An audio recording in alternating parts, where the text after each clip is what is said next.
আজকের নাটক রূপোর বাটি সোনার চামচ। রচনা ফৌজিয়া হালিম অনু। প্রযোজনা মোহাম্মদ মোশাররফ হোসেন। নাট্যানুষ্ঠান রূপোর বাটি সোনার চামচ।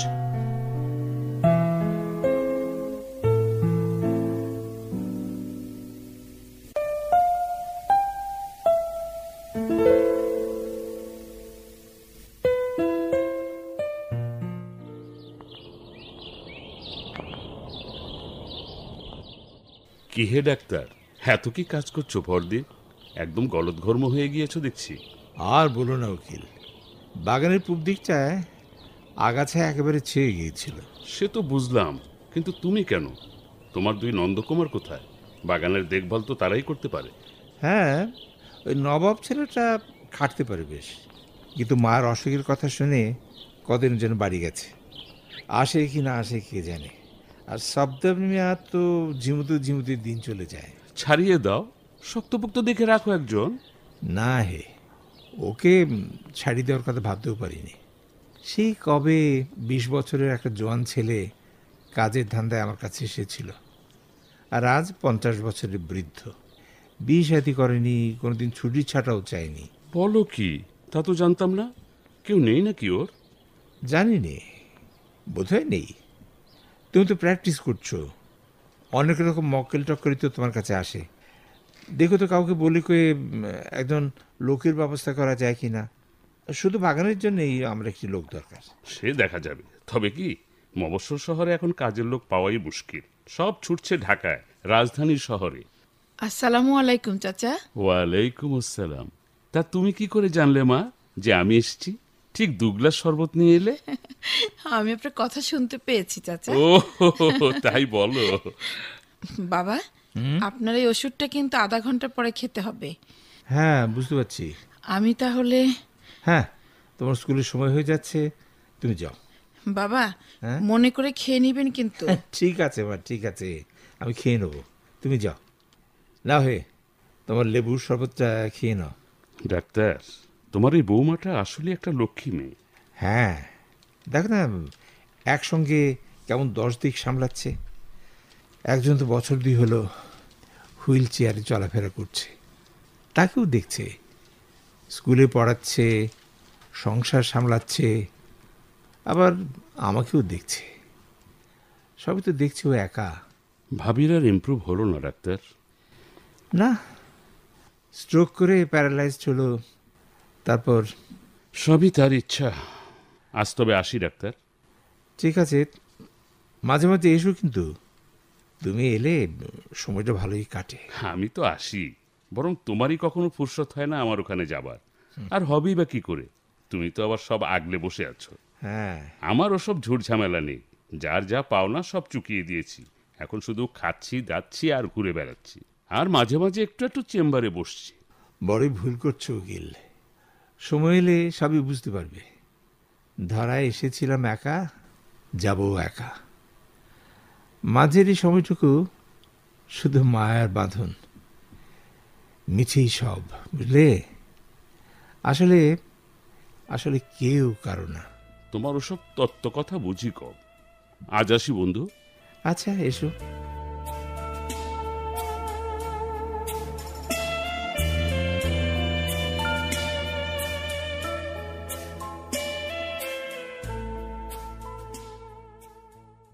বাবা। কে? ও, তোমরা? থাক থাক থাক, সালাম করতে হবে না। তা তোমরা হঠাৎ কি মনে করে? দাদুমণিরা কেউ আসেনি? ওদের তো দেখছি নে। ইয়ে বাবা, ওদের লেখাপড়ার ক্ষতি হবে, তাছাড়া দুষ্ট হয়েছে খুব, তোমাকে ডিস্টার্ব করবে, তাই ওর নানু আছে, তার কাছেই রেখে এসছি। খুব ভালো করেছ বাবা। অফিস থেকে কদিন ছুটি নিয়েছি, তাই ভাবলাম ছুটির কদিন তোমাদের সঙ্গে থেকে যাই। তা বেশ তো, খুব ভালো করেছ। যাও, ভেতরে যাও। তোমার বৌমাই বেশি গরজ করেছে বাবা। ওর এক কথা, বাবা মা ওখানে একা পড়ে আছেন, চলো যাই। হ্যাঁ বাবা, আপনার ছেলে তো প্ল্যান করেই ফেলেছিল যে ছুটিতে সিলেটের জাফলংয়ে যাবে। আমি বললাম কি দরকার, বাবার অত বড় বাড়ি, বাগান সবই তো বাবা নিজ হাতে করছেন। বাবা, এ আপনার ভারী অন্যায়। এই বয়সেও কেন আপনি এসব ঝুট ঝামেলা করেন বলেন তো? কি দরকার এই বয়সে এত কাজ করার? তাহলে আমরা আছি কেন? হ্যাঁ বাবা, আপনি এবার আমাদের সঙ্গে ঢাকায় চলুন। আপনাকে না নিয়ে এবার আমরা ফিরছি না বাবা। কেবল তো এলে, যাও ভেতরে যাও, সুলতানা আছে, গিয়ে একটু বিশ্রাম নাও। হ্যাঁ চলো লায়লা, ভিতরে যাই। হ্যাঁ চলো।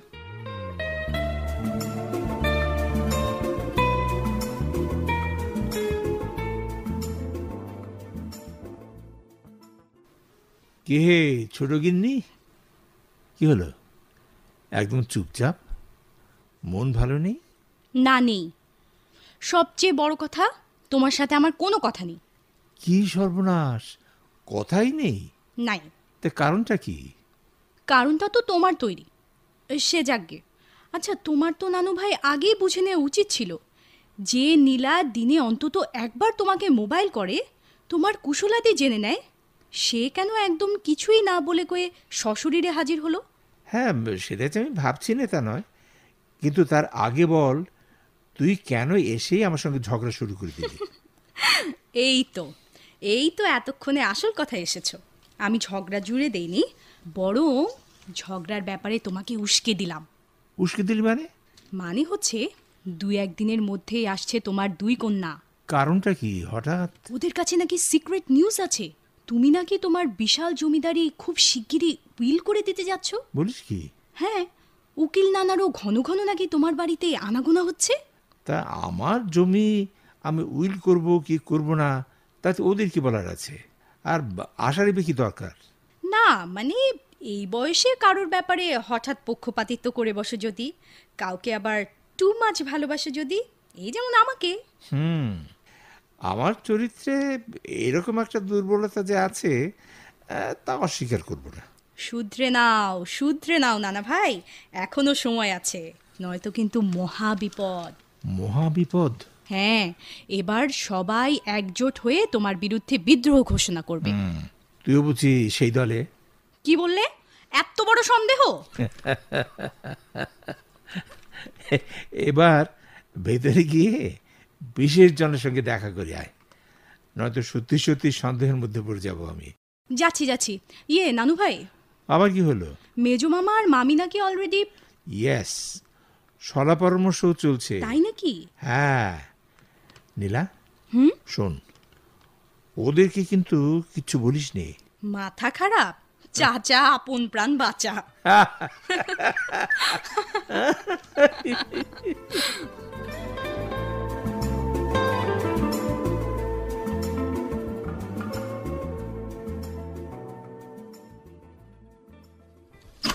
শুভ? কে? ও কি হলো শুভ, এমন চমকে উঠলে যে? না মানে, তুমি তো হঠাৎ আলো জ্বাললে, তাই। তাই? কি বলো শুভ? চোখ মুখ কেমন জ্বালা করে উঠলো। তা তো উঠবেই।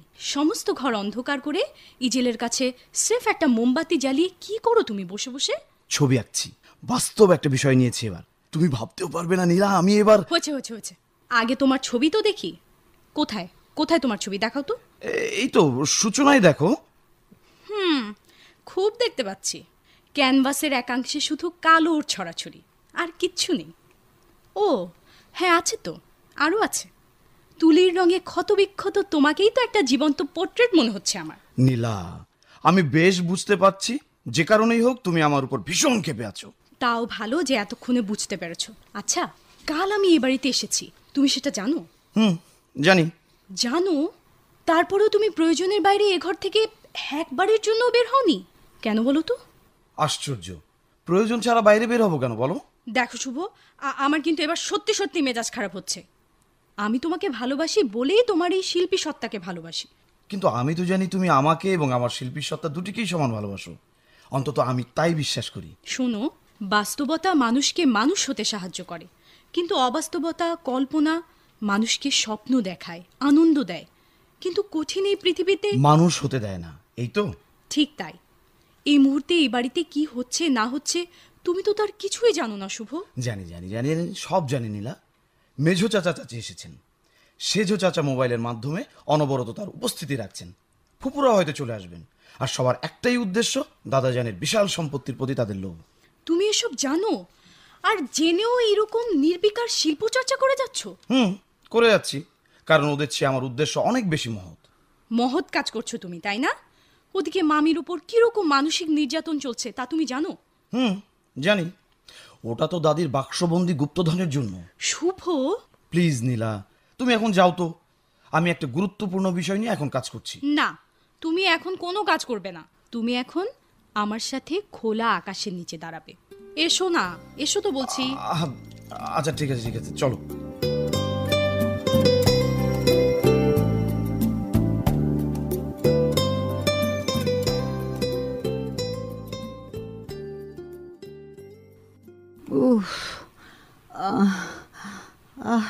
মা, মা শরীর কি খুব খারাপ লাগছে? হ্যাঁ রে মা, দিন বুঝি ফুরিয়ে এলো। মা, এমন অলক্ষণের কথা বলবেন না তো। অনেকক্ষণ হলো চেয়ারে বসে আছেন, সেজন্য হয়তো একটু খারাপ লাগছে। আমাকে ধরুন, আমি আপনাকে শুইয়ে দিচ্ছি। কি হয়েছে দেখি? মার কি শরীরটা বেশি খারাপ? মা, ও মা, তোমার কি খারাপ লাগছে মা? হ্যাঁ, একটু খারাপই তো লাগছে। দেখি সুলতানা, তুমি সরো তো, আমি মাকে দেখছি। কেমন লাগছে মা তোমার এখন? তোমার তো ঘাম হচ্ছে, ফ্যানটা একটু ছেড়ে দেবো মা? না মা, ফ্যানের বাতাস সহ্য করতে পারেন না, আমি হাত পাখা দিয়ে বাতাস করে দিচ্ছি। সুলতানা, আমি মার সঙ্গে কথা বলছি। সুলতানা ঠিকই বলেছে, আমি... ঠিক আছে মা, আমি তোমাকে বাতাস করে দিচ্ছি। সুলতানা, তুমি তোমার কাজে যাও তো, আমি মার কাছেই আছি। মার এই সময় হাত পা একটু ঘষে দিলে ভালো হয়। আমি দিই? মা তো আমার নাকি, আমি নিশ্চয়ই তোমার চেয়ে ভালো বুঝবো। তুমি যাও তো, যাও না। ঠিক আছে মা, এখন কি একটু আরাম হচ্ছে? হ্যাঁ, একটু হচ্ছে। তুই এখন যা মা। মা, ও মা। আচ্ছা বল। মা, আমি তো তোমার বড় মেয়ে, তাই না? আমাকে তো বলতে পারো না কি? কিসের কথা বলছিস? ওই যে বাক্সটা তুমি সুলতানার কাছে রেখেছো, ওতে কি আছে মা? আমি তো বলেছি, আমার মৃত্যুর পরে তোরা ওই বাক্সের রহস্য জানতে পারবি। এখন জানলে কি অসুবিধা? অসুবিধা আছে। অসুবিধাটা যে কি সে আমি অবশ্যই আন্দাজ করতে পারছি মা। নিশ্চয়ই তুমি তোমার গয়নাগাটির সাথে নানুর দেওয়া সেই 10 ভরি স্বর্ণের কোমরের বিছাটা ওই বাক্সেই রেখেছো। সত্যি কি না বল? তোর আন্দাজের তারিফ করতে হয়। আমার আন্দাজ কখনো ভুল হয় না। তবে এটাও জেনে রেখো মা, সুলতানা ওর থেকে বড় একটা দান অবশ্যই মেরে দেবে। আসমা, রাগ করো না মা, তুমি সরল মনে হয়তো বিশ্বাস করছো, কিন্তু মানুষ চেনা অত সহজ নয়। মানুষ চেনা যত কঠিনই হোক, সুলতানাকে চিনতে আমার ভুল হয়নি। পেটের সন্তানকে বিশ্বাস করছো না, অথচ ছেলের বিধবা বউকে। মা, আশ্চর্য, এরই মধ্যে তুমি আবার চলে এসেছো। মা মেয়েতে কি কথা হচ্ছে তাই শুনতে, তাই না? না, মানে মার জন্য স্যুপ করে এনেছি, খেলে হয়তো মার। হ্যাঁ, খাও, স্যুপ খাও। এসব করে করেই তো বাবা মার মাথা খেয়েছো, যত সব। রাগ করিস না মা, আয় আমার কাছে আয়, বুকে আয় মা। মা, আমি তোকে পেটে ধরিনি ঠিকই, কিন্তু বুকের একবারে মধ্যেখানে তোর স্থান। আমি জানি মা। মা, আপনি ঘুমাতে চেষ্টা করুন, আমি মাথায় হাত বুলিয়ে দিচ্ছি। তাই কর মা, তাই কর।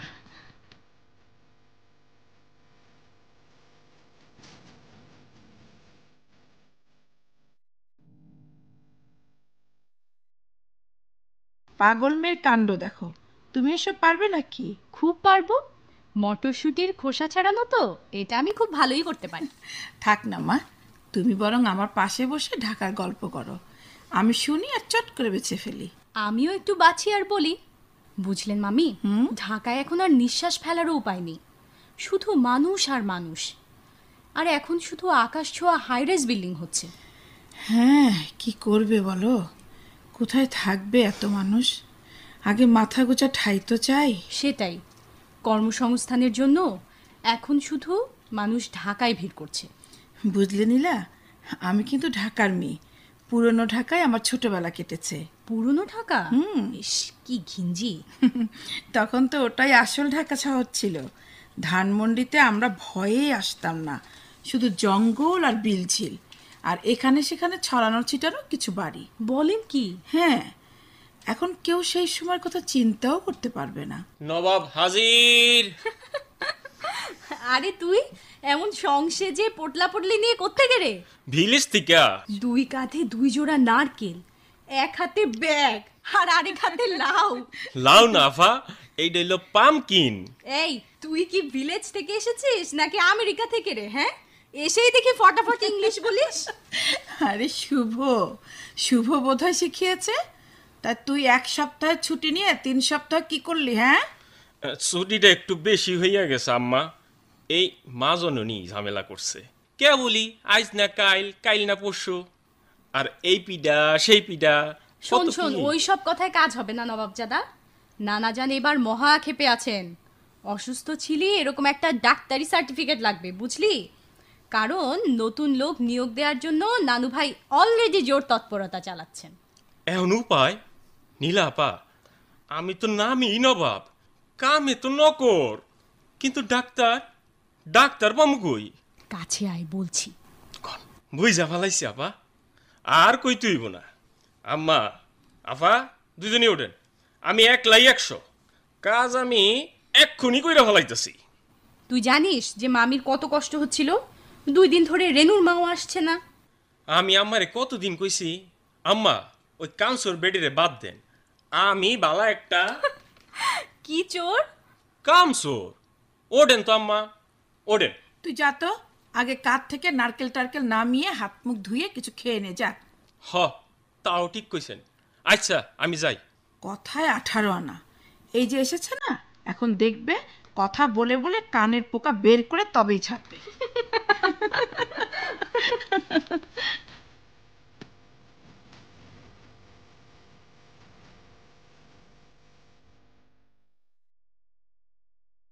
বড়পা, তুমি কি কিছু বুঝতে পারছো? কোন ব্যাপারে বলতো? এই যে বাবার মাথায় সমাজ কল্যাণের আইডিয়াটা কে ঢুকালো, মানে এই বুদ্ধিটা কে দিতে পারে বলে তোমার মনে হয়? তোর কি মনে হয় রে? কে আবার? আমার মনে হয় সুলতানা, তার ছেলে শুভ, মানে ওরাই। আরে মানে করছিস কি? আমি তো 100% শিওর যে ওরাই বাবাকে হাতে রাখার জন্য কত নিচে যে ওরা নামতে পারে ভেবেছে। এই বয়সে মানুষের মন নরম হয়ে পড়ে, ধর্ম, কর্ম, সমাজ কল্যাণ এসব দিকে ঝুঁকে পড়ে। সেই সুযোগটাই নিয়ে বাবাকে খুশি করতে চাচ্ছে। আরে না, বাবাকে খুশি করার মানে আর কিছু না, ওই জমিটা আর বেশ কিছু মোটা অঙ্কের টাকা হাতিয়ে নেবার জন্যই এই পন্থা। আরে 2 দিন বাদে বাবা মরে গিয়ে কি দেখতে আসবে যে ওরা সমাজ কল্যাণ করছে না আত্মসেবা করছে? দেখ বড়পা, বাবার এত কিছু সহ্য করা যাবে না। আমি শুধু অপেক্ষা করছি কাকে বাবা এই কাজে যোগ্য ব্যক্তি বলে মনে করেন। আমিও ছাড়বো না বলে রাখলাম। বড়পা, আপনার চা। হ্যাঁ দাও। নিন। শফিক নাও। বড় ভাবি, আমি তো চা চাইনি, তাছাড়া বিকেলে চা আমি খাইও না। আজ না হয় একটু খেলেই। লাইলা কোথায়? ওকে তো দেখছি না, ঘুম থেকে ওঠেনি বোধহয়। না, ওঠেনি। কেন বলো তো? না না, এমনি। ভাবি দাঁড়িয়ে রইলে কেন? বসো না। না না, রাতে রান্নার ব্যবস্থা করতে হবে তো। ও হ্যাঁ বড়পা, আপনি তো রাতে রুটি খাবেন তাই না? ডায়াবেটিসের পেশেন্ট তো রুটিই খায়, তোমাদের কষ্ট হলে না হয় থাক। কষ্ট আবার কি? রেনুর মাই তো সব করছে। রেনুর মার কদিন ধরে জ্বর, কাজে আসতে পারছে না। ও, সেই জন্যই বোধহয় তুমি রুটির কথা জিজ্ঞেস করতে এলে। থাক, তোমাকে আর কষ্ট করে রুটি করতে হবে না, না হয় 2টো ভাতই খেয়ে নেব। না না না, এসব আপনি কি বলছেন? 2টো রুটি গড়তে কি এমন কষ্ট হবে? আমি কিছু ভেবে কথাটা বলিনি বড়পা। দেখেছ, ধরা পড়ে যাওয়াতে বড় ভাবির মুখখানা কেমন হয়ে গিয়েছে। বড়পা, বড় ভাবি আড়ালে দাঁড়িয়ে সব কথা শুনছিল না তো? শুনুক গে, তুই নে চা নে। হ্যাঁ দাও।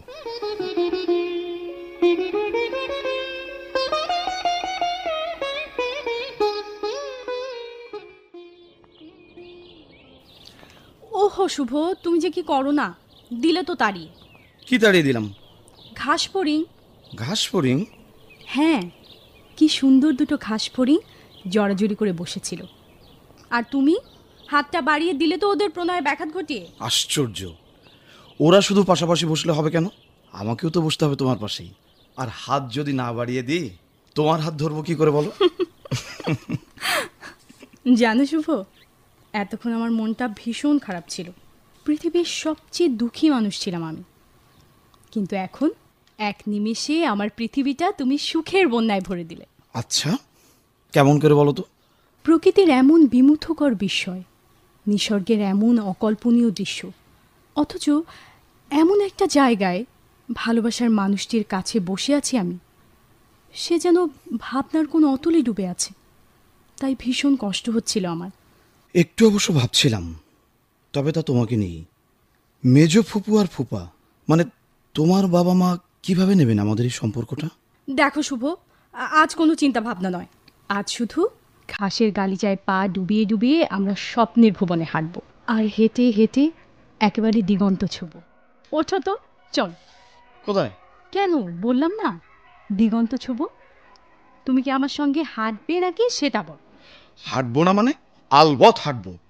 দিগন্ত ছোঁয়ার রাস্তার কতটুকু? জীবনের বাকিটা পথ তোমার হাত ধরে হাঁটবো বলেই তো পণ করে বসে আছি। তারপর অবশ্য কি হবে সেটা আমি জানি না। কি বললে তুমি? কোথায়? কিছু বলিনি তো। বলেছ? বলিনি। সত্যি বলনি তো? আরে বাবা, বললে তো তুমি শুনতে পেতে নাকি? শুনবো কি করে বলো, তুমি তো বলোইনি।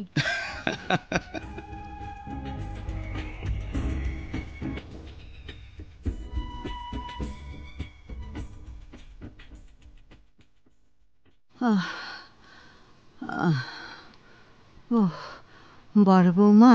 জি মা। তুমি কিন্তু আমায় কথা দিয়েছিলে, আমার এই গোপন বাক্সের চাবি তুমি কাউকে দেবে না মা। আমি জানি মা, এর জন্য তোমাকে অনেক কথা শুনতে হবে, অপমান সইতে হবে, তবু মা। মা, আপনি একদম ভাববেন না, আপনার এই অভাগামী আপনার কথার অবাধ্য কখনোই হবে না মা। বুঝলে বৌমা, আমার ছেলে মেয়েগুলো সব কেমন যেন আত্মকেন্দ্রিক আর স্বার্থপর। সারাটা জীবন আমি ওদেরকে এত আদর, এত মমতায় এই বুকে আগলে রেখেছি, কখনো এতটুকু কষ্ট পেতে দিইনি, উপযুক্ত শিক্ষায় শিক্ষিত করেছি। তবু ওরা কেন যেন কেউ মানুষের মতো মানুষ হলো না রে। আজ আজ কেন যেন মনে হয় আমার মাতৃত্বে বুঝি কোথায় যেন গলদ ছিল। না মা, না, এমন কথা বলবেন না। আপনাদের মতো বাবা মা যাদের, সেই সন্তানেরা কখনোই ভুল পথে যেতে পারে না মা।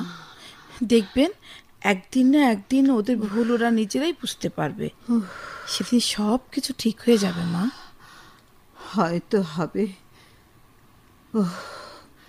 সেদিন আমি আর বেঁচে থাকবো না রে মা। তবু তোমার কথাই যেন সত্যি হয় বৌমা, একদিন যেন ওরা সত্যিকারের আলোর সন্ধান পায়, তাতে আমার আত্মা অন্তত শান্তি পাবে। মা, মা, ও মা, মা গো, আপনার খুব কষ্ট হচ্ছে? মা, মা এমন করছেন কেন? নবাব, এই নবাব। আম্মা, আম্মা আমার ডাকছেন। নবাব, শিগগির ড্রয়ার থেকে মার স্প্রেটা দে তো, আর বাবাকে ডাক। জি। না না না না, থাক থাক, কাউকে ডাকতে হবে না, ঠিক হয়ে যাবে। মা, আপনি কোনো কথা বলবেন না, চুপচাপ শুয়ে থাকুন তো।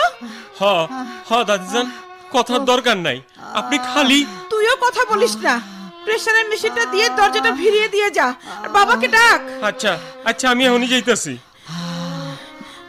মা, মা।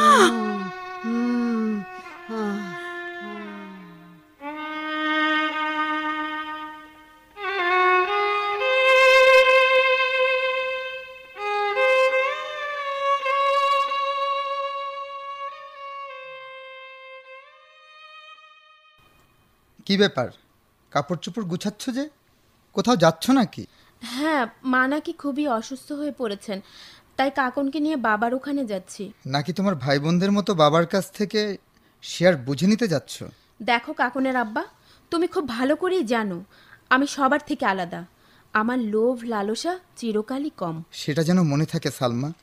ওখানে গিয়ে তোমার ভাই বোনদের পাল্লায় পড়ে আবার নিজের ব্যক্তিত্ব বিসর্জন দিতে বসো না।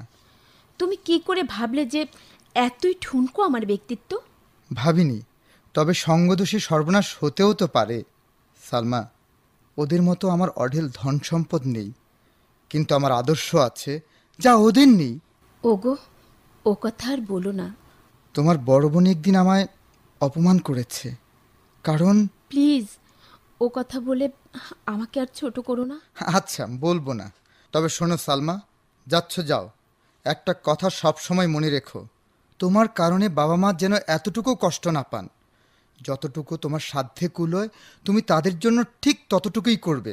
কাকনের আব্বা, তোমার আদর্শ আর আমাদের এই সংসার, এর বেশি আমার আর কিছুই চাওয়ার নেই, কোনো আফসোসও নেই আমার। সে আমি জানি সালমা, তাই তো আমিও তোমাদের নিয়ে সুখেই আছি। তুমি কি আজ রাতের ট্রেনেই যাচ্ছ? হ্যাঁ, আমি গিয়ে নীলাকে পাঠিয়ে দেব, যাতে তোমার খাওয়া দাওয়ার প্রবলেম না হয়। তুমি চাইলেও নীলা আসবে না, কারণ ওখানেও নানা ভাই আর শুভ আছে। মানে তুমি তাহলে এত কিছু বুঝো? তুমি তো সারা জীবন আমাকে কাঠখোট্টা ভাবলে, অথচ... যাও, কি হচ্ছে সব? বয়স কি বাড়ছে না কমছে? হ্যাঁ, কমছে। মানে? মানুষের বয়স আসলে বাড়ে না, কমে, বুঝলে? দিন কমে, মাস কমে, বছর কমে, কমতে কমতে জিরোতে এসে সাঙ্গ হয় জীবনলীলা। তুমি যে কি না এই আনন্দের কথা বলো, আবার এই মন খারাপের কথা।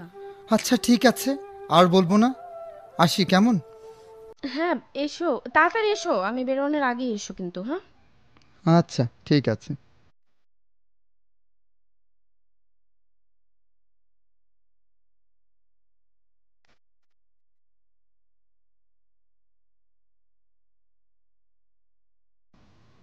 মামি, মেয়েটা কে?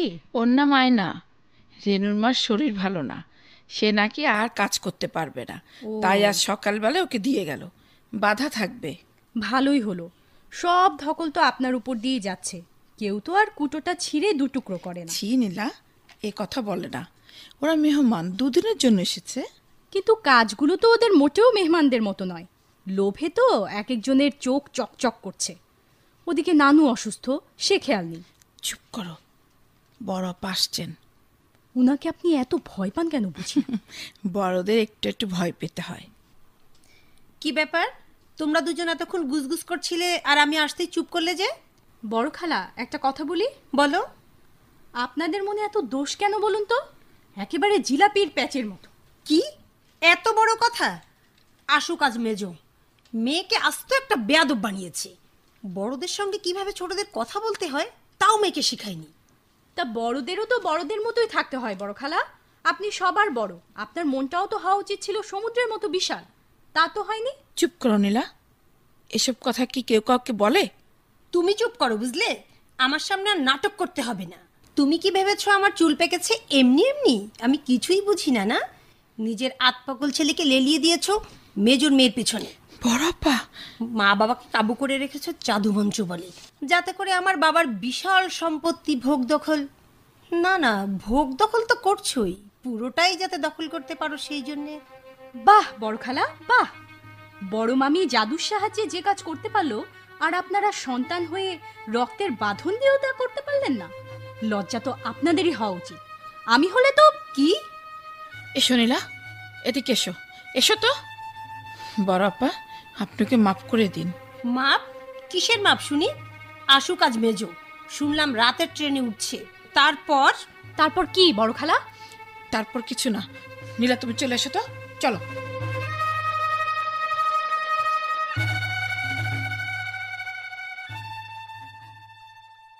শোনো ফরহাদ, আজকে না আমি তোমার কাছে একটা পরামর্শের জন্য এসেছি। আমিও তোমার কাছে যাব ভাবছিলাম। আমার মনটাও বিশেষ ভালো নেই, বলতে পারো খুবই খারাপ। তোমার আবার কি হলো? ভাবির শরীরটা কি ভালো নেই? না, সে ভালোই আছে। তবে রহমান, একসময় তুমি জীবন সম্পর্কে অনেক গুরুত্বপূর্ণ কথা বলতে, তত্ত্ব কথা বলতে। আমি বলতাম ওসব বুঝি কম। হ্যাঁ, বলতে তো। আজ বুঝতে পারছি তোমার কথার মানে। আচ্ছা, একটু একটু খুলে বলো তো। ভেবেছিলাম ছেলে মেয়ে সবাইকে পাওনা বুঝিয়ে দিয়ে আমি বুঝি নির্ঝঞ্ঝাট হলাম, নিশ্চিন্ত হলাম। কিন্তু না, তুমি তো জানো আমি নিজের জন্য রেখেছি এই বাড়িটা আর ব্যাংকে কিছু টাকা আর আমার টুকটাক প্র্যাকটিস। ভেবেছি বুড়ো বয়সটা দুজনের ভালোই কেটে যাবে। তা দেখলাম সবই ভুল। আসলে সব কিছু হাতছাড়া করাই ভুল হয়েছে। আচ্ছা, কি হয়েছে আমাকে বলো তো? আমার ছেলেমেয়েরা, বুঝলে, কথাটা মোবাইলে বলতে বোধ হয় দ্বিধা হচ্ছিল তাদের, তাই তাদের কাছ থেকে কালকে ডাকে একটা চিঠি এসেছে। তাতে লেখা। কি লেখা? লিখেছে আমরা দুজন যদি তাদের বাসায় ভাগাভাগি করে থাকি তবে এই বাড়িটা তারা ভাড়া দিতে পারে, আর ভাড়া দিলে অনেক টাকা আয় হতে পারে। হাসছো? হাসবো না। এই হলো রিয়েলিটি, অর্থাৎ কঠিন বাস্তবতা। তুমি, আমি, আমরা হলাম এখন বাড়তি জঞ্জাল। তবে আমি স্পষ্ট জানিয়ে দিয়েছি আমি বেঁচে থাকতে সেটি সম্ভব নয়।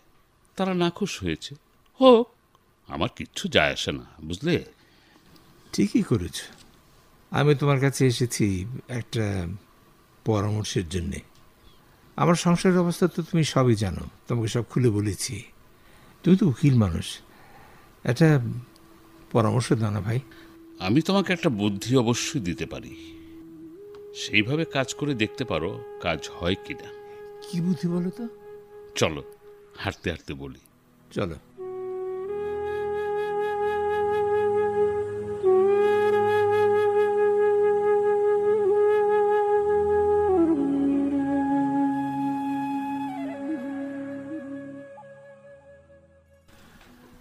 আমি আজ তোমাদের একত্রে ডেকেছি একটা বিশেষ উদ্দেশ্যে।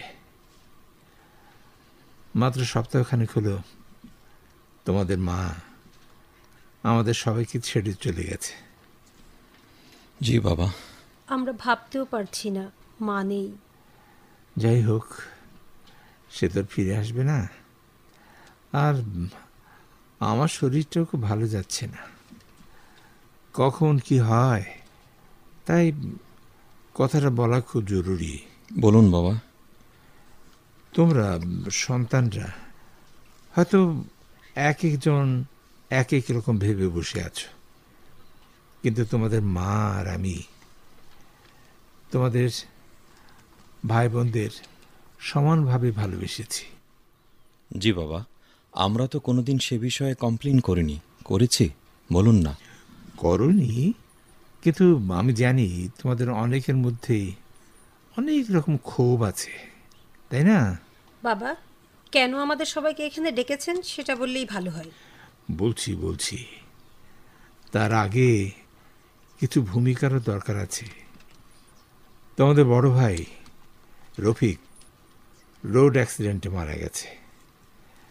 তার বিধবা স্ত্রী ও সন্তানদের দায় দায়িত্ব স্বাভাবিকভাবেই আমার উপর এসে পড়ে। জি বাবা, আপনি তো তা সাধ্যমতো পালনও করেছেন। আর কিছুদিন পর শুভ পাশ করে বের হয়ে চাকরি করলে বড় ভাবির আর কোনো অসুবিধা থাকবে না। অসুবিধা তার এখনো নেই। ভবিষ্যতেও যাতে অসুবিধা না থাকে, মানে আমার অবর্তমানেও যাতে ওদেরকে কোনো অসুবিধার সম্মুখীন হতে না হয়, সেই জন্যে আমি আমার সম্পত্তি আমার জীবদ্দশায় উইল করে রেখে গেলাম। বাবা। তার মানে বাবা আপনি? কথাটা শেষ করতে দাও। আর সেই উইলের কপি তোমার এই উকিল আঙ্কেলের কাছে আছে। আমার অবর্তমানে উনি তোমাদের সব বুঝিয়ে দেবেন। হ্যাঁ, তোমরা কোনো চিন্তা করো না, সব কাগজপত্র আমার কাছে আছে। আমি তোমাদের সব কিছু বুঝিয়ে দেব। ও, বুঝতে পেরেছি। মসজিদের পাশে আমার যে 6 বিঘা জমি আছে, সেখানে আমি ইতিমধ্যে একটা বৃদ্ধ নিবাস গড়ে তুলেছি। জি শুনেছি।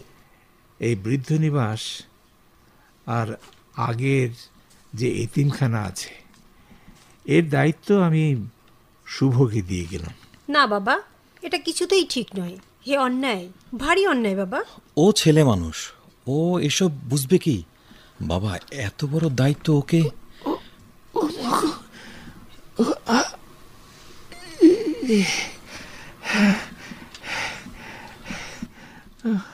আমরা মানি না বাবা, এসব কোনো কথা হয় নাকি? ঠিকই তো বাবা। আপনারা থামুন তো, বাবা অসুস্থ হয়ে পড়েছেন।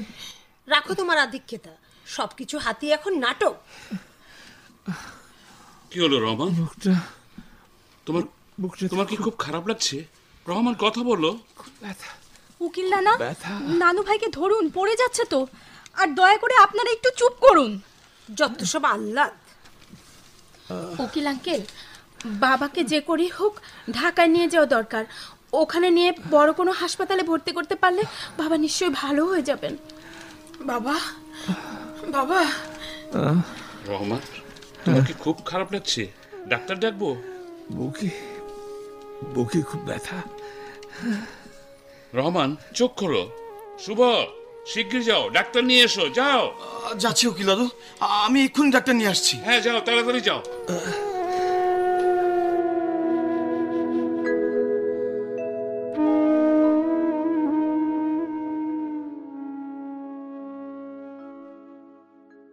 ডাক্তারের কথা তো তোমরা সবাই শুনলে, তিনি আর ভালো হবেন কিনা কে জানে।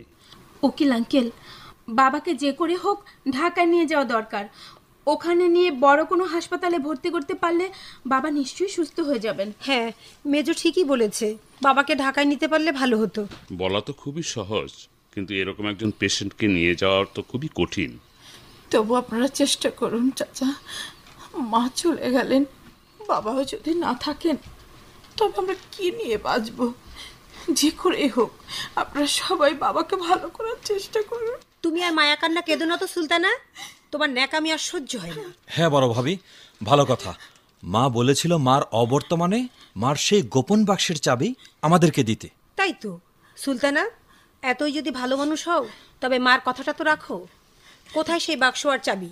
যাও নিয়ে এসো। বড় ভাবি চলুন, আমিও যাব আপনার সাথে। বলা তো যায় না, আবার যদি কোনো কিছু গড়বড় করে ফেলেন। সেটা করলে তো আগেই করতে পারতো, তবুও তুমি যাও। ছি ছি বড়প্পা, আপনি এমন কথা বলতে পারলেন? মার আমানত আমি কখনো ছুঁয়েও দেখিনি।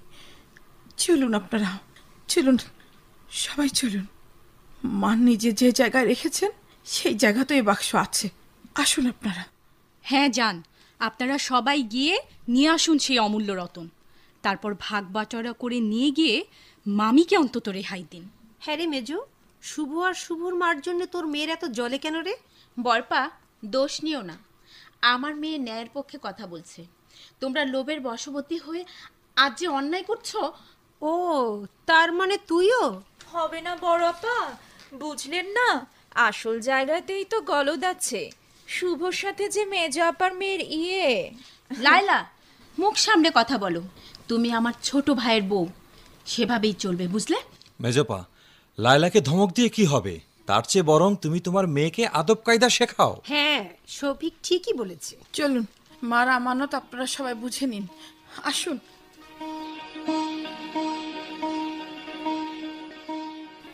এই যে সেই বাক্স আর চাবি, এবার কে খুলবেন খুলুন। বড়পা, তুমি খোলো। আরে না, একজন খুললেই হয়, তুই খোল না।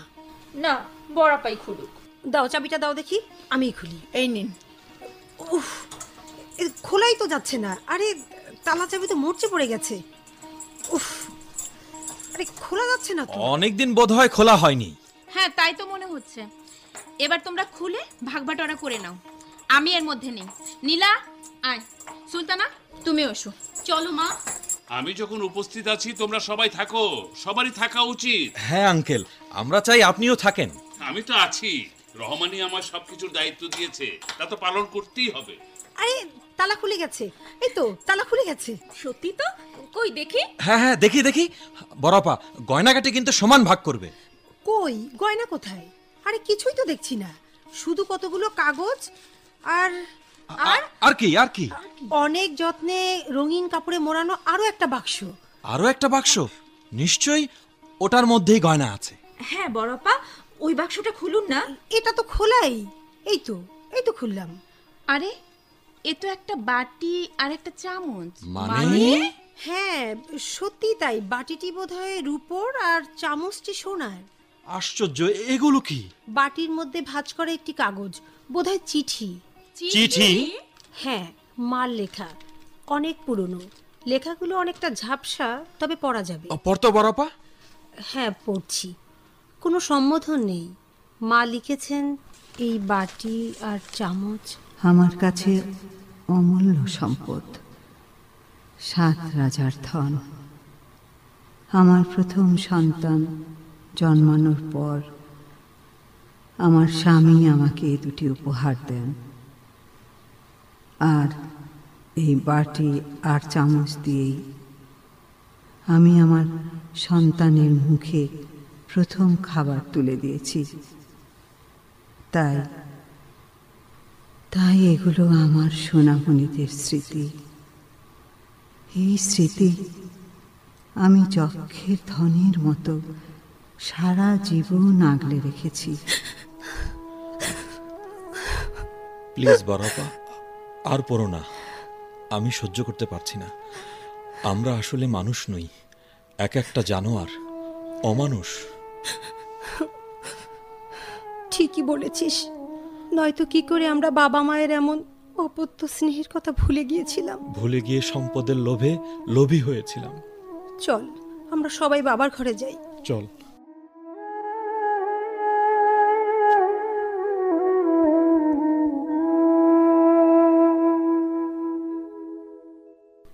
বাবা, বাবা, ও বাবা, বাবা, মা তো আমাকে ক্ষমা চাওয়ার সুযোগ না দিয়েই চলে গেলেন। আপনি আপনার অধম সন্তানদের ক্ষমা করে দিন। কথা বলুন বাবা, বাবা, বাবা। হ্যাঁ বাবা, আমরা এই ধন সম্পদ কিছুই চাই না, আমরা শুধু তোমাকে চাই। হে আল্লাহ, আমাদের মাফ করে দিন, আর আমার বাবাকে সুস্থ করে দিন। আমাদের মা নেই, আমরা বাবাকে হারাতে চাই না। বাবা, ও বাবা, বাবা কথা বলো, দেখো সবাই কি বলছে বাবা। হ্যাঁ বাবা, আজ আপনার সুখের দিন, আনন্দের দিন। আজ কেন চুপ করে আছেন বাবা? কথা বলুন। দেখো সুলতানা, বাবার চোখে পানি। বাবা আমাদের কথা শুনতে পেয়েছে। বাবা, বাবা কথা বলুন। বাবা, আমাদের ক্ষমা করে। রহমান, এবার বোধ হয় কথা বলার সময় হলো তোমার। কথা বলো রহমান। হ্যাঁ ফরহাদ, বাবা মা সন্তানের উপর কোনোদিন রাগ করে থাকতে পারে না। আমি ওদের মাফ করে দিয়েছি। বাবা, বাবা, বাবা, বাবা তুমি। হ্যাঁ সালমা, তোমাদের বাবা ভালো আছেন। Thank you. রহমানের কিচ্ছু হয়নি। Thank you uncle. শুধু তোমাদের সবার ভুল ভাঙানোর জন্যই আমার পরামর্শে এটা ছিল রহমানের শেষ চেষ্টা। ও এতে সফল হয়েছে। সে যাই হোক আঙ্কেল, বাবাকে যে আমরা ফিরে পেয়েছি তাতেই আমরা খুব খুশি। আমাদের ভুল ভেঙে গেছে আঙ্কেল, আমরা অপরাধী। বড় ভাবি, তুমিও আমাদের ক্ষমা করে দাও। হ্যাঁ সুলতানা, আমরা ভুল বুঝে তোমাকে অনেক কথা বলেছি, তুমি আমাদেরকে ক্ষমা করে দাও। ছি বড়পা, এসব কি বলছেন? শুধু শুধু আমার লজ্জা দিবেন না। লজ্জা তো আমাকে আরো পেতে হবে সুলতানা। তোমার ছেলে শুভকে একটু ডাকো তো। শুভ, এদিকে আয়। আসছি মা। এই তো শুভ এসে গেছে। দাদু ভাই, এদিকে এসো তো। কি নানু ভাই, তুমি ওখানে দাঁড়িয়ে কেন? তুমিও এসো। কে নানু ভাই? আমি? জি, আপনি। নানু ভাই, এসব কি হচ্ছে? শুভর সঙ্গে চিরদিনের জন্য তোমার একটা বন্ধন রচিত হচ্ছে। মা সালমা, তোমার নীলাকে আমার শুভর জন্য নিলাম। কি সুলতানা, সালমা, তোমাদের কারো আপত্তি নেই তো? না বাবা। তাহলে এবার সবাই আমার কাছে এসো, আমাকে ঘিরে দাঁড়াও। আর ফরহাদ, তুমি একটা গ্রুপ ফটো তুলে দেবো, এই তো? ঠিক ধরেছ।